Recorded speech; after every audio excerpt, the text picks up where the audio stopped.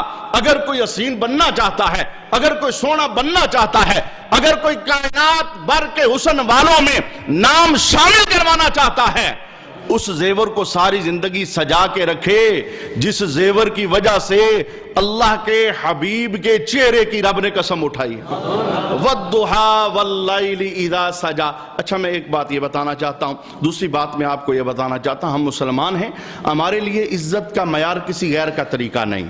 داڑھی کو منڈانا یہ ہمارا طریقہ نہیں ہے، یہ حنود کا طریقہ ہے، یہ یہود کا طریقہ ہے، یہ افرنگیوں کا طریقہ ہے، یہ مجوسیوں کا طریقہ ہے، یہ آتش پرستوں کا طریقہ ہے، یہ بد مذہبوں کا طریقہ ہے، یہ یہودیوں کا طریقہ ہے۔ مسلمان کا اس کے ساتھ کوئی تعلق نہیں ہے۔ یہ مصنف ابن شیبہ کے اندر حدیث شریف موجود ہے، ایک مجوسی آیا رسول اللہ صلی اللہ علیہ وآلہ وسلم کے دربار کے اندر، اس نے مونچھیں بڑھائی ہوئی تھی اور اس نے داڑھی کو منڈایا ہوا تھا، تو میرے حبیب نے اسے دیکھا، چونکہ چونکہ یہ انسان کی جبلت نہیں ہے، یہ انسان کی فطرت میں بات نہیں ہے، مرد پیدا ایسے ہوا ہی نہیں ہے، مرد کو رب نے یہ نور دیا ہے، اس کے چہرے پر داڑھی ہونی چاہیے، یہ مردانگی کا ایک اظہار ہوتا ہے۔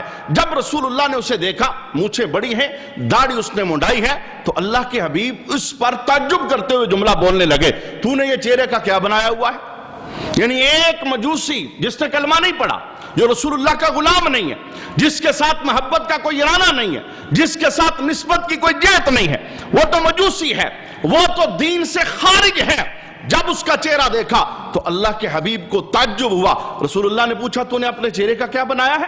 تو اس نے آگے سے جواب دیا، کہنے لگا ہمارے دین کا یہ حصہ ہے، ہم مونچھیں بڑھاتے ہیں اور داڑیاں منڈاتے ہیں۔ تو میرے مصطفیٰ کریم علیہ السلام نے اپنا چہرہ انور اس سے پھیرا اور پھیر کے جملہ ارشاد فرمایا، میں محمد جو دین لے کے آیا ہوں، ہمارے دین میں یہ ہے، ہم مونچھیں پست کراتے ہیں اور داڑیوں کو بڑھاتے ہیں۔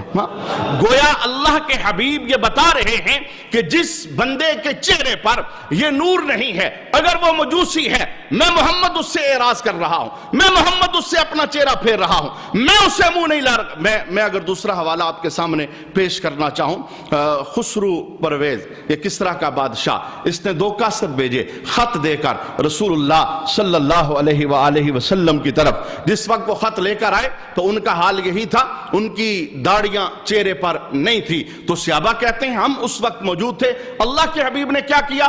ان سے چہرہ پھیر لیا، حالانکہ وہ مسلمان نہیں، حالانکہ ان کا مذہب کے ساتھ کوئی تعلق نہیں، حالانکہ غلامی کی کوئی نسبت نہیں، حالانکہ رسول اللہ صلی اللہ علیہ وآلہ وسلم کے ساتھ ان کا محبت کا کوئی انداز ہی نہیں ہے۔ اللہ کے حبیب نے جب چہرہ پھیرا تو حضور نے چہرہ پھیر کے ان سے پوچھا کہ تم نے اپنے چہروں کا کیا بنایا ہے؟ انسان کی جبلت تو یہ نہیں، انسان کی عادت تو یہ نہیں، انسان کو تو اس فطرت میں پیدا نہیں کیا گیا۔ شیطان نے قرآن میں رب سے چیلنج کر کے کہا تھا میں ان کی صورتیں بدل دوں گا، جس جبلت پہ تو نے پیدا کیا ہے مولا میں نے بدل کے رکھ دوں گا، تیری بنائی صورت ان کی نہیں رہے گی، میں تبدیل کر کے رکھ دوں گا۔ اللہ کے حبیب نے ان جو کسرا کی طرف سے قاصد آئے تھے انہیں دیکھا، حضور نے چہرہ پھیر کے پوچھا یہ تم نے چہروں کا کیا بنایا ہے؟ تم نے داڑیاں منڈائی ہیں؟ تو انہوں نے جواب دیا یہی، انہوں نے کہا کہ ہمیں ہمارے خدا نے حکم دیا ہے۔ وہ اپنے بادشاہ کو اپنا خدا تصور کرتے تھے، وہ خسرو پرویز کو اپنا خدا تصور کرتے تھے۔ انہوں نے کہا ہمیں ہمارے خدا نے حکم دیا ہے داڑیاں بڑھائیں اور داڑیاں منڈائیں اور مونچھیں بڑھائیں۔ اس موقع پر میرے مصطفیٰ نے جو جواب دیا وہ فطرت کا جواب تھا۔ رسول اللہ نے کیا ارشاد فرمایا؟ فرمایا تمہیں تمہارے خدا نے حکم دیا ہے مونچھیں بڑھاؤ اور داڑیاں منڈاؤ، اور مجھ محمد کو میرے خدا نے حکم دیا ہے مونچھیں پست کرو اور داڑیاں بڑھاؤ۔ گویا رسول اللہ صلی اللہ علیہ وآلہ وسلم، میں یہاں یہ جملہ بولنا چاہتا ہوں، عزت اس بات کے اندر نہیں ہے کہ کسی غیر کے طریقے پر چلنے کے اندر فخر محسوس کیا جائے۔ جناب ہماری عزت کہاں پر ہے؟ اللہ اکبر اللہ اکبر۔ جناب عمر کا یہ جملہ وہ سونے کے پانی سے لکھنے کے قابل ہے۔ جس وقت اونٹنی کی نکیل اپنے ہاتھ سے پکڑی ہے اور جوتے اپنے اپنے بغل کے اندر دبائے ہوئے ہیں اور پانی آپ کراس کر رہے ہیں، اور فلسطین کا علاقہ یروشلم والے سارے سامنے کھڑے ہیں، آپ پانی کراس کر رہے ہیں، ابو عبیدہ وہاں پر موجود ہیں۔ جب انہوں نے دیکھا ہمارے امیر المومنین انہوں نے نکیل اونٹنی کی اپنے ہاتھ سے پکڑی ہوئی ہے اور جوتے انہوں نے اپنے بغل کے اندر دبائے ہوئے ہیں اور یوں یہ پانی کراس کر رہے ہیں، دوڑتے ہوئے آئے جناب عمر کے پاس اور آ کے کان کے اندر یہ جملہ بولتے ہیں، کہتے ہیں امیر المومنین جوتے پاؤں میں لگا لیں، یہ نکیل ہمیں دے دیں، یہ سامنے کافر کھڑے ہیں، اجمی کھڑے ہیں، یہ کیا کہیں گے مسلمانوں کا امیر کیسا ہے، اس نے جوتے بغل کے اندر دبائے ہیں، یہ عزت والی بات نہیں ہے۔ آپ جوتے پاؤں میں لگائیں، آپ نکیل ہمیں دے دیں، یہ عزت نہیں ہے، یہ سامنے کھڑے اجمی کیا کہیں گے؟ اللہ اکبر۔ جناب عمر کی آنکھوں سے اشک جاری ہو گیا۔ آپ نے دیر نہیں کی کہ بعد میں سمجھاؤں گا ابو عبیدہ کو، پہلے تو آپ نے جملہ بولا، کہنے لگے لولا انت ابو عبیدہ لضربتک حتی جعلتک نکالا لامت محمد۔ اے ابو عبیدہ تو بڑا اونچا بندہ ہے، تو نے تقوی کے بڑے کورس کیے ہیں، اگر یہ بات تیرے علاوہ مجھے کوئی اور کہتا عمر تجھے اتنا مارتا کہ امت کے لیے تو نشان بن جاتا، نشان عبرت بن جاتا کہ تو نے مجھے یہ جملہ بولا ہے میں جوتے رکھ دوں، میں نکیل چھوڑ دوں، یہ بے عزتی ہے۔ اللہ اکبر. کہا ابو عبیدہ تو بڑا متقی بندہ ہے, میں چھوڑ رہا ہوں تمہیں, لیکن سن عزت کیا ہے. کن اذل قوم اعزنا اللہ بالاسلام, ہم ذلیل لوگ تھے, مصطفیٰ نے ہمیں عزت عطا فرمائی. ہمیں کون پوچھتا تھا؟ ہم تو بیٹیوں کو درگور کرنے والے تھے, ہم تو ماں کو لے کے منڈیوں میں بیچنے والے تھے, ہم تو باپوں کے گلوں میں چادر ڈال کے گھسیٹنے والے تھے, ہم تو انسانی فطرت سے واقف نہ تھے, ہم ذلیل تھے. ہمیں عزت تو آمنہ کے لال نے عطا فرمائی ہے. ہاں, اور اگر مصطفیٰ کریم علیہ السلام اپنا جوتا اپنے ہاتھ میں اٹھائیں, اس میں بے عزتی نہیں ہے, تو عمر جو 23 لاکھ مربع میل پہ حکومت کرنے لگا ہے, اس کا جوتا بھی ہاتھ میں آئے گا تو بے عزتی نہیں ہوگی. اس لیے میں بتانا چاہتا ہوں, عزت کسی غیر کے طریقے میں نہیں ہے, مسلمان کی ساری عزت مصطفیٰ کے قدموں کے اندر ہے. پھر آپ نے کلام بولا, فَمَحْمَا نَطْلُبُ الْعِزَّ بِالْإِسْلَامِ أَعَزَّنَا اللَّهُ. سنو, جو اسلام کے ذریعے عزت لینا چاہتا ہے اللہ اسے عزت دے گا. جو مصطفیٰ کے طریقے کے ذریعے عزت لینا چاہتا ہے, بس میں جملہ یہ جو بولنا چاہتا ہوں اپنے نوجوانوں کو, اپنے بھائیوں کو, اے انگریزوں کے پیچھے نہ چلو, او عزت اس میں نہیں ہے. ان کی طرح بابو بننا, ان کی طرح چہرہ بنانا عزت نہیں ہے. تمہاری ساری کی ساری عزت اس مصطفیٰ کے قدموں کے اندر ہے جسے تم نے چہرہ دکھانا ہے, جسے تم نے چہرہ. اور مجھے بتائیں دنیا کے اندر رسول اللہ نے مجوسی کو کہا, دیکھ کے تو نے کیا بنایا اپنے چہرے کا؟ حضور نے چہرہ پھیر لیا. حضور نے خسرو پرویز سے آئے ہوئے کاستوں کو دیکھا, مصطفیٰ نے چہرہ پھیر لیا. اور اگر قبر میں مصطفیٰ نے ہمیں دیکھ کے چہرہ پھیر لیا, تو ہے وہ, تو میرا غلام ہے. اور اگر بزم اثر کے اندر جہاں ماں بیٹے کو دیکھ کے رستہ بدل دے گی, جہاں باپ بیٹے کو دیکھ کے رستہ بدل دے گا, جہاں جگری دوست ایک دوسرے سے بھاگتے نظر آئے گا, اگر مصطفیٰ نے کہا میں تو اسے پہچانتا ہی نہیں, یہ میرا نہیں ہے, تو بتاؤ نا پھر کون سا در ہے جہاں سر رکھیں گے جا کے؟ کوئی اور ایسا آستانہ ہے جو ہماری ببتا سنے؟ کوئی اور ایسا در ہے جس در سے ہمیں خیرات ملے رحمت کی؟ گناہگاروں کا روز محشر شفیع خیر الانام ہوگا. گناہگاروں کا روز محشر شفیع خیر الانام ہوگا. دلہن شفاعت بنے گی, دولہا نبی علیہ السلام ہوگا. ادھر وہ گرتوں کو تھام لیں گے, ادھر وہ پیاسوں کو جام دیں گے. کوئی پل صراط پہ گر رہا ہے, مصطفیٰ اس کا ہاتھ پکڑ کے اٹھائیں گے. کوئی پیاس کا مارا ہے, حضور اسے جام پہ لائیں گے. ادھر وہ گرتوں کو تھام لیں گے, ادھر وہ پیاسوں کو جام دیں گے. صراط و میزان حوض کوثر, یہی تو عالی مقام ہوگا. یہ بزم اشر کے اندر اگر حضور نے مکھ موڑ لیا, حضور نے چہرہ پھیر لیا, بتاؤ نا کوئی در ایسا. اللہ اکبر. یہ جملہ سننے والا ہے یار, یہ جملہ سننے والا ہے. ایک شاعر گزرا ہے, مرزا قتیل, صوفی شاعر تھا, اور اس کے شعروں کے اندر بڑی جان تھی. بعض اوقات بندہ ملتا نہیں کسی سے, لفظ سنتا ہے, آواز سنتا ہے, گرویدہ ہو جاتا ہے. فارسی شاعر تھا یہ. ایران کا ایک بندہ اس کا عاشق ہو گیا. یہ ہندوستان کا رہنے والا مرزا قتیل, وہ ایران کا رہنے والا. اس کے صوفیانہ کلام سے وہ بندہ بڑا متاثر ہو. اس نے ارادہ کیا کہ میں جاؤں گا اس سے ملنے کے لیے, میں اس کی زیارت کروں گا. وہ وہاں سے چلا اپنے وطن سے, مرزا قتیل کے پاس پہنچ گیا, محلے میں آ گیا. گھر سے پوچھا, انہوں نے کہا حجام کے پاس گئے.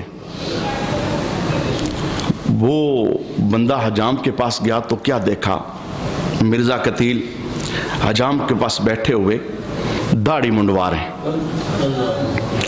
تو اس بندے نے جب مرزا پوچھا کون, کہا یہ مرزا قتیل ہیں جو داڑھی منڈوا رہے ہیں. تو اسے بڑا تعجب ہوا, کہا میں نے لفظ تو کچھ اور پڑھے تھے, یہاں مجھے کچھ اور نظر آ رہا ہے. اس نے پوچھا, کہنے لگا آغا ریشمی تراشی, اے شاعر آپ اپنی داڑھی منڈا رہے ہیں. چونکہ مرزا قتیل شاعر تھا اور بڑے غضب کا شاعر تھا, بیٹھے بیٹھے اس نے ایک جملہ بولا, کہنے لگا بلے منہ می تراشم بلے دل کسے نمی تراشم. اے پوچھنے والے, میں اپنے چہرے پہ اس طرح پھیر رہا ہوں, میں کسی کے دل پہ تو نہیں پھیر رہا. یعنی انہوں نے